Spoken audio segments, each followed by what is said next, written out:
Rarely are political conflicts one-sided. There are almost always good arguments on both sides. Such was the situation confronting the Honorable John Boehner, Speaker of the U.S. House of Representatives this past week. The government was running out of money. The government needed an increase in the debt limit. The GOP, who control the House, were opposed unless the Democrats in the White House and the Senate were willing to allow spending cuts. Mr. Obama said no. He wanted a clean debt limit increase with no conditions at all.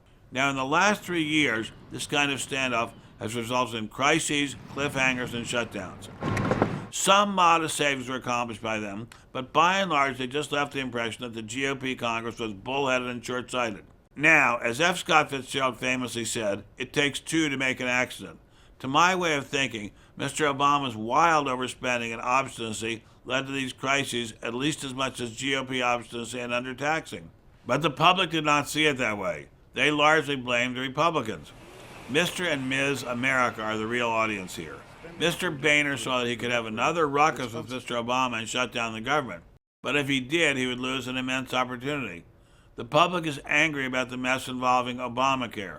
They may be angry enough to elect a GOP-controlled House and Senate in 2014. If there were another shutdown, that opportunity might be lost.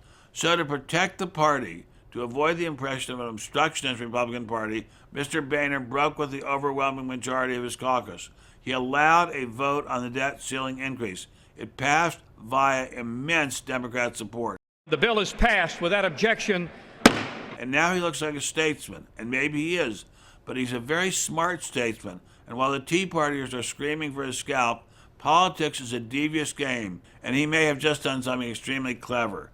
The Democrats may have fallen into a trap that leads to a GOP Congress next term. The only question is, what the heck do we do then?